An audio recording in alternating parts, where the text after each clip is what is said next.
বহুদিন আগের কথা, কত বছর আমরা জানি না। একজন প্রতাপশালী বাদশা ছিল, এখনকার বিশ্ব নেতাদের মতোই পরাশক্তি, ওই যে আসহাবুল কাহফের মতো, বা ওই নমরুদের মতো, বা ওই যে ফেরাউন তার মতো একজন প্রতাপশালী বাদশা ছিল। তার অধীনে একজন বড় জাদুকর ছিল। কি ছিল? আচ্ছা, মজা আছে, ভালো করে বোঝেন। একটা বড় জাদুকর ছিল। এখনো কিন্তু বহু কান্ট্রি এই জাদুবিদ্যার চর্চা করে, আপনারা জানেন। ভিতরে ভিতরে জাদুবিদ্যার চর্চা এখনো চলছে। আর এই জাদু সত্য, জাদু সত্য, চোখের বদনজরও সত্য। সায়েন্স বিশ্বাস করুক না করুক, এগুলো সত্য। কারণ কোরআন বলেছে সত্য, ব্যাস সত্য। জিন সত্য নাকি মিথ্যা?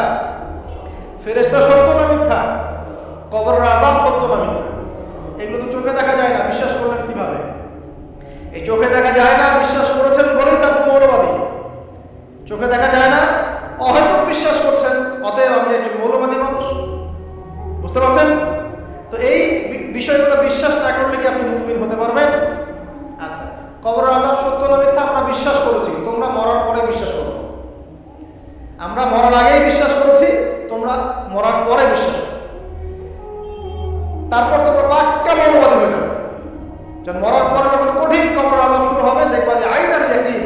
ইয়াকিন কয়েক প্রকার হয়। একটা হচ্ছে আপনার আইনাল ইয়াকিন, হাক্কুল ইয়াকিন, এরকম কথা আছে কোরআনে। মানে আইনাল ইয়াকিন মানে চোখে দেখলাম এবার বিশ্বাস করি। রব্বানা আবসারনা ওয়া সামি'না ফারজি'না না'মাল সালিহান ইন্না মুকিনুন। আছে না সূরা আলিফ লাম মিম সিজদা? হাফেজে কোরআন যারা আছেন, আল্লাহর সামনে জাহান্নামীরা বলবে, রব্বানা, হে আমাদের রব, আবসারনা, এই যে দেখলাম, তোমার আযাব দেখেছি আমরা, এখন পরকালের কথা। ওয়া সামি'না, এই শুনতে পাচ্ছি আমরা আযাব। ফারজি'না, আমাদেরকে ফিরিয়ে দিন। কোথায় ফিরিয়ে দিবে? দুনিয়ায়। না'মাল সালিহান, আমরা সৎ কাজ করব। ইন্না মুকিনুন, আমাদের ইয়াকিন হয়ে গেছে। তার মানে সবাই বিশ্বাস করবে একদিন না একদিন, তাই তো? ঈসা ইবনে মারইয়ামকে যে মানুষ বলছে ক্রুসিফাইড, তাকে ক্রুসিফাইড করা হয়েছে, তিনি মারা গেছেন, নাউযুবিল্লাহ, বলা হচ্ছে না? আচ্ছা, ঈসা ইবনে মারইয়াম যখন নেমে আসবেন, সবাই বিশ্বাস করবে না?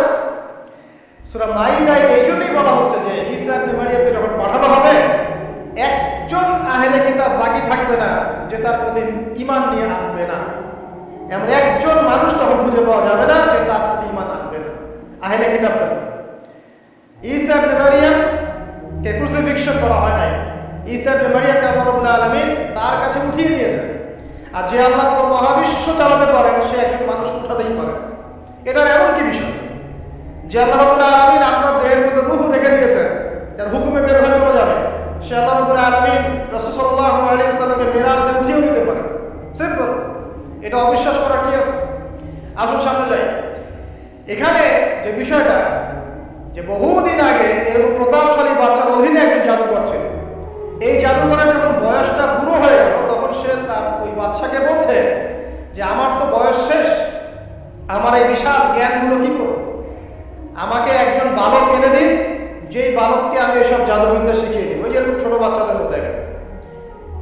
তো এরকম একটা ফুটফুটে সুন্দর বাচ্চাকে খুঁজে বের করা হলো, যে বাচ্চাটা বিচক্ষণ। একে নিয়ে আসা হলো জাদুকরের কাছে। এবার জাদুকর তাকে জ্ঞান শিখায়, জাদু শিখায়। জাদু শিখাতে শিখাতে শিখাতে শিখাতে সে একটু পরিণত হচ্ছে, মানে কৈশোরে পদার্পণ। এখন সে যখন জাদু শিখতে আসে, আসার পথে রাস্তায় দেখে একজন পাদ্রী আছে। পাদ্রী মানে কি? পাদ্রী মানে দরবেশ, মানে যে আল্লাহ বিশ্বাস করে, হয়তো আগেকার আসমানি কিতাবে সে বিশ্বাস করে। এমন একজন পাদ্রীর সন্ধান সে পায়। সে ওই পাদ্রীর কাছে গিয়ে বসে। সেই পাদ্রী তাকে আসমানি কিতাবের যে মর্ম, যে বাণী, এগুলো শোনায়। তার কাছে খুব ভালো লাগে যে মাশাআল্লাহ, এটা ঈমানের স্বাদ। যে যখন কোরআন শুনে আমাদের ভালো লাগে না, আসমানি কিতাব যখন শুনে তার কাছে ভালো লাগে। সে বলে যে আমি এটা শিখতে চাই।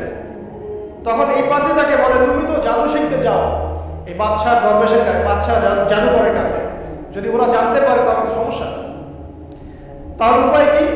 যখন তুমি ওখানে যাবে, যখন দেরি হয়ে যাবে, তখন বলবে বাসার থেকে বের হতে দেরি হয়েছে, বাসার থেকে বের হতে দেরি হয়েছে। আর আমার এখানে বসে যখন বাসায় যাবে, তখন বাসায় গিয়ে বলবে যে ওখান থেকে, ওই যে জাদুকরের কাছ থেকে আসতে দেরি হয়েছে।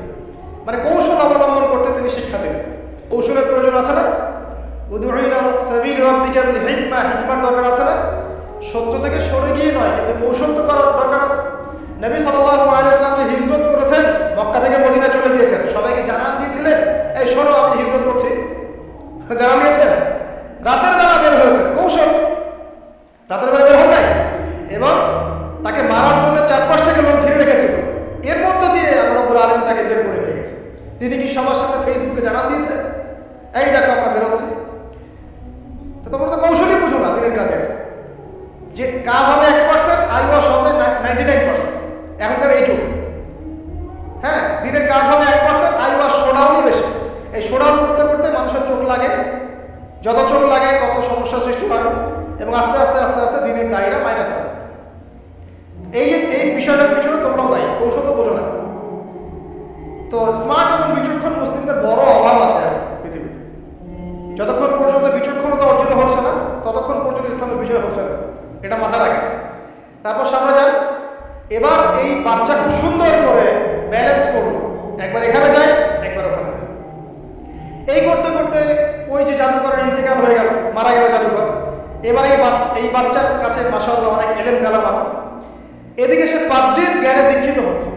দীক্ষিত হতে হতে তার মধ্যে আল্লাহ পাকের মধ্যে একটা পরিপূর্ণ ঈমান চলে আসে, সে মুসলিম হয়ে গেল আলহামদুলিল্লাহ।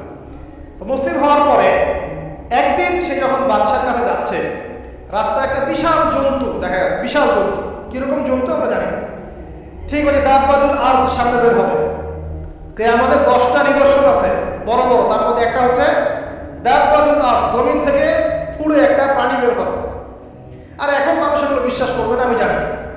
2 দিন পর নাসা যখন করবে তখন বিশ্বাস করবে। কথা কি বুঝতে পারছেন? তবে প্রাণী এই পৃথিবীর নিচে আছে। রাসূল সাল্লাল্লাহু আলাইহি ওয়াসাল্লাম বলেছেন 10টা আলামত না আসা পর্যন্ত কিয়ামত হবেই। তার মধ্যে একটা হচ্ছে দাব্বাতুল আরদ, জমিন থেকে একটা প্রাণী বের হবে। এবং এই প্রাণী শুধু বেরই হবে না, মানুষের সাথে কথাবার্তা বলবে। এবার মানুষের সাথে কথা বলবে প্রাণী। বিশ্বাস করছেন? এখন বিশ্বাস করছেন না জানি, কিন্তু প্রাণী মানুষের সাথে কথা বলবে। আল্লাহ পাক বলাতে পারেন না? পারেন। আচ্ছা সামনে যান। ওই প্রাণী যখন দাঁড়িয়ে আছে রাস্তায়, এখন এই বালক বলছে আজকে আমি প্রমাণ করে নিব যে আল্লাহর আনুগত্যশীল ওই পাদ্রী সঠিক নাকি ওই জাদুকর সঠিক। এবার সে একটা ইট হাতে নিল, পাথর হাতে নিয়ে এসে বলছে, আল্লাহ তোমার কাছে যদি ওই জাদুকরের কাজের চাইতে এই পাদ্রীর কাজ বেশি পছন্দনীয় হয়, এই ইটের আঘাতে এই জন্তুকে তুমি মেরে ফেলো আল্লাহ। এ বলেছে বিসমিল্লাহ বলে পাথর নিক্ষেপ করলো। নিক্ষেপ করার সাথে সাথেই জন্তু ডেট। তখন তার আইনাল ইয়াকিন, হাক্কুল ইয়াকিন হয়ে গেল যে হ্যাঁ, আল্লাহর কাছে এই পাদ্রীর আমলই সবচেয়ে বেশি পছন্দনীয়। তারা মনে কোনো সংশয় থাকলো না। কিশোর মানুষ না, কতটুকুই বা বোঝেন নাই। এবার তার মধ্যে একটা ইয়াকিন চলে আসলো এবং সে পরিপূর্ণ মুমিন মুসলিম হয়ে গেল।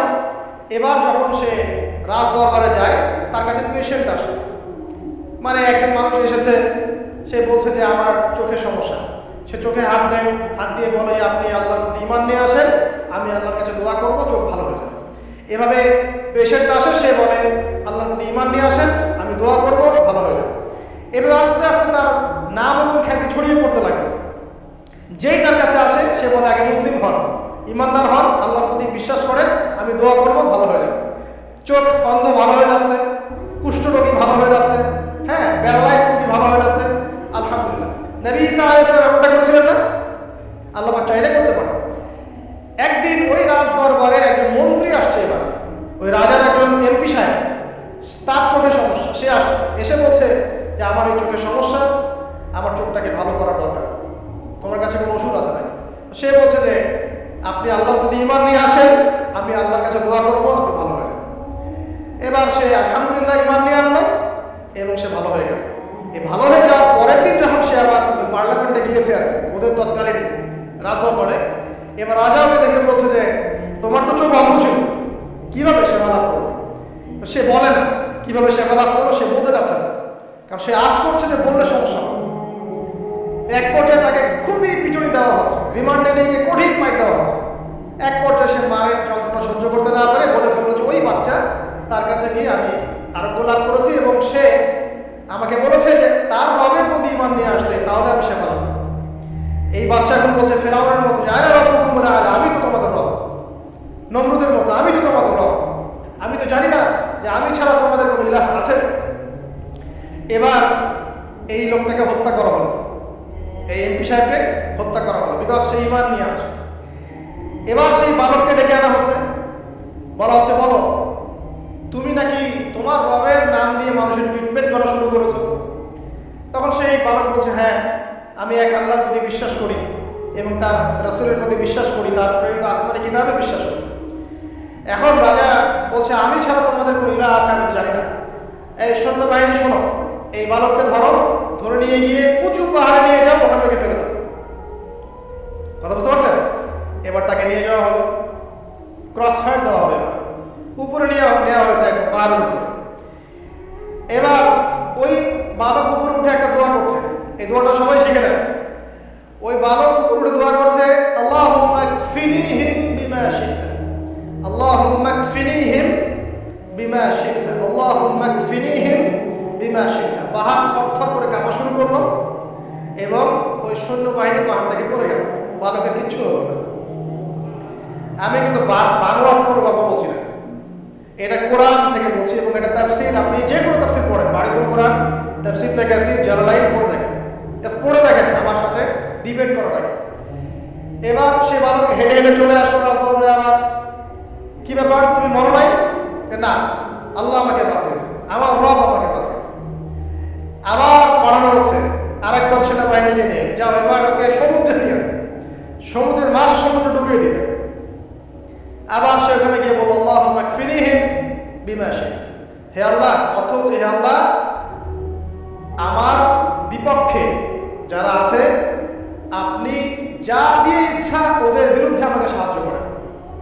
অর্থ হচ্ছে আল্লাহুম্মা কফিনিহিম বিমা শি'তা, আল্লাহ আপনি আমার জন্য যথেষ্ট হয়ে যান, ওদের বিরুদ্ধে আমার জন্য যথেষ্ট হয়ে যান, যা ইচ্ছা তাই দিয়ে আপনি হেদায়েত করুন, মানে আমাকে হেফাজত করুন। ঠিক আছে? আল্লাহুম্মা কফিনিহিম বিমা শি'তা, ছোট্ট তো। এবার ওই সমুদ্র উত্তাল হওয়া শুরু করলো এবং ওরা জাহাজ থেকে পড়ে গেল। এই বাচ্চা সেফলি আবার চলে আসলো রাজদরবারে। বিশ্বাস করছেন না? চলে আসলো। এবার আসার পরে বলছে শোনেন, আমাকে এইভাবে মারতে পারবেন না, আমাকে এইভাবে মারা যাবে না, আমি আপনাদেরকে বলে দিচ্ছি কিভাবে আপনি আমাকে মারতে পারবেন। তো বাচ্চা বলছে কিভাবে মারতে পারবো বলো। তখন সেই বাচ্চাটা বলছে যে আপনি সমস্ত এলাকার মানুষকে এক জায়গায় জড়ো করবেন, মানে পুরো নেশনের যত মানুষ সবাইকে একটা মাঠে নিয়ে আসবেন, মাঠের মাঝখানে একটা গাছ রোপণ করবেন বা একটা কিছু স্তম্ভ নির্মাণ করবেন, সেখানে আমাকে বেঁধে ফেলবেন। বেঁধে ফেলার পরে আমার এই ধনুক থেকে একটা তীর বের করবেন, তীর বের করে আপনি নিজ হাতে এই তীরটাকে নিশানা দিবেন, দিয়ে বলবেন বিসমিল্লাহ আল্লাহর নামে, বিসমিল্লাহ আল্লাহর নামে, বিসমিল্লাহি রাব্বি হাযাল গোলাম বলে ছুড়বেন। অর্থ হচ্ছে আমি এই রবের, আমি এই বাচ্চার রব, আমি এই বাচ্চার রব আল্লাহর নামে তীর ছুড়লাম, এটা বলে তীরটা নিক্ষেপ করবেন, তাহলে আমি বলবো, তার আগে বলবো। কথা কি বুঝতে পারছি? এবার তাই করা হোক, সমস্ত এলাকার মানুষকে এখানে জড়ো করা হোক। কথাটা ভালো করে বোঝেন, সমস্ত এলাকার মানুষ মানে কি ওই এলাকার সব মানুষ, মানে মুমিন কাফের যে আছে সবগুলোকে একত্রিত করা হোক। করার পরে বাচ্চাটাকে এভাবে একটা জায়গায় বেঁধে দেওয়া হয়েছে খেজুর গাছে, তাফসীরে এসেছে খেজুর গাছে। এবার সে এখান থেকে তীর বের করে বাচ্চা বলছে বিসমিল্লাহি রাব্বি হাযাল গোলাম, নিক্ষেপ করলো। তীরটা ঠিক আল্লাহ পাকের দৃষ্টি দেখেন এত সূক্ষ্ম, ওইটাই বর্ণনা করেছে। তীরটা ঠিক বাচ্চার এই জায়গায় লেগেছে, এই যে মাথার এখান থেকে লেগে এদিকে বের হয়ে গেছে। ওই বাচ্চা ছেলেটার এই যে কপালের এই পার থেকে এই পার পর্যন্ত তীর চলে গেল এবং বাচ্চাটা শহীদ হয়ে গেল। এবং এই বাচ্চাটা যখন মারা গেল বা শহীদ হয়ে গেল, আর সারা এলাকার মানুষ কি দেখলো? দেখলো যে বাদশা তাকে দুইবার চেষ্টা করে মারতে পারে নাই, কিন্তু তার রবের নাম যখন নেওয়া হয়েছে, আল্লাহর নাম নেওয়া হয়েছে, মারতে পেরেছে। দেন পুরো এলাকার সমস্ত মানুষ মুসলিম হয়ে গেল। একজন বাচ্চার জীবনের বিনিময়ে সমস্ত এলাকার মানুষ ইসলামের হেদায়েত পেয়ে গেল, আলহামদুলিল্লাহ। এবার বাচ্চার মাথা তো আরো খারাপ, একটাকেই সামলাতে পারছিলাম না, এবার তো সমস্ত এলাকার মানুষ মুসলিম হয়ে গেছে। এখন কি করবেন? এখন সেনাবাহিনীকে আদেশ করা হয়েছে সমস্ত মানুষগুলোকে জড়ো করো, জড়ো করে একটা গর্ত খোঁড়ো, একটা গর্ত খুঁড়ে সেখানে আগুন জ্বালাও, আগুন জ্বালিয়ে সমস্ত মানুষকে ফেলে দাও। দৃশ্যটাকে কল্পনা করতে পারছেন? একটা মানুষকে একটা মাঠের মধ্যে একত্রিত করে সেখানে আগুন জ্বালিয়ে সবাইকে সেখানে ফেলে দেওয়া হলো এবং তারা চতুর্দিক থেকে এটাকে অবলোকন করতে লাগলো, মজা উপভোগ করতে লাগলো। এটাই আল্লাহ পাক বলেন কুতিলা আসহাবুল উখদুদ ইয হুম আলাইহা কুউদ ওয়া হুম আলা মা ইয়াফআলুনা বিল মুমিনিনা শুহুদ। শেষ পর্যায়ে তাফসীরে এসেছে, শেষ পর্যায়ে একজন মায়ের কোলে একটা ছোট্ট বাচ্চা ছিল। তো সেই মা নিজে লাভ দিবে এটাতে তার কোনো সমস্যা নেই, কিন্তু বাচ্চাটাকে নিয়ে লাভ দেওয়ার জন্য সে ইতস্তত বোধ করছে। তখন আল্লাহ রাব্বুল আলামিন সেই ছোট্ট বাচ্চাটার কোলের, সেই ছোট্ট বাচ্চাটার জবানের মধ্যে আল্লাহর কুদরত নিদর্শন নাজিল করলেন। ওই বাচ্চাটা কথা বলা শুরু করল। সেই বাচ্চাটা বলল, ইয়া উম্মা, হে আমার মা, লা তাখাফি, তুমি ভয় করো না, ফাইন্নাকি আলাল হক, কারণ আপনি সত্যের উপর আছেন, লাভ দিন। যারাই সে অগ্নিকুণ্ডে সেদিন লাভ দিয়েছে তারাই জান্নাতের স্বাদ পেয়েছে, আলহামদুলিল্লাহ। এই হলো আসহাবুল উখদুদের ঘটনা, যেটা আল্লাহ রাব্বুল আলামিন সূরা বুরুজের মধ্যে বলেছে। এখানে একটাই শিক্ষণীয় বিষয়, ঈমান এর শক্তি একজন ছোট্ট বালকের মধ্য দিয়ে কিভাবে আল্লাহ রাব্বুল আলামিন পুরো নেশনকে হেদায়েত করতে পারেন, এবং আল্লাহ রাব্বুল আলামিন সমস্ত পরিকল্পনার উপরে মহা পরিকল্পনাকারী, এবং আল্লাহ সুবহানাহু ওয়া তাআলা তাদেরকে চিরস্মরণীয় করে রেখেছেন কোরআনের পাতায়। কিয়ামত পর্যন্ত মানুষ এই ঘটনা পড়বে, তাদের থেকে শিক্ষা গ্রহণ করবে না? আল্লাহ রাব্বুল আলামিন সবচেয়ে বেশি স্মার্ট না আমরা সবচেয়ে বেশি স্মার্ট? এরপরে আল্লাহ রাব্বুল আলামিন বলছেন যে তারা ঈমান আনা ছাড়া অন্য কোনো অপরাধ করে নাই। এই মুমিন যারা ছিল, আগুনে লাফ দিয়েছে, এদের কি কোনো অপরাধ ছিল? এদের কোনো অপরাধ ছিল? কি অপরাধ ছিল? তারা শুধুমাত্র কি ছিল? মুমিন ছিল। ঈমান আনার ফলে তাদের এই পরিণতি হয়েছে, তাদেরকে অগ্নিকুণ্ডে লাফ দিতে তারা বাধ্য হয়েছে। যারা দিয়েছে তারা কি জান্নাতি না জাহান্নামী? জান্নাতি। ওই যে বালক যে একা দৃষ্টান্ত স্থাপন করে গেল এবং পুরো নেশনকে হেদায়েত দিয়ে গেল, এই বালক সফল না ব্যর্থ? আল্লাহ রাব্বুল আলামিন যদি চান তাহলে এরকম একজন দুইজন মানুষকে দিয়েও পুরো নেশনকে হেদায়েত করাতে পারেন, এবং যেটা হয়ে গেছে আগে সেটা এই যুগেও সম্ভব। সম্ভব না?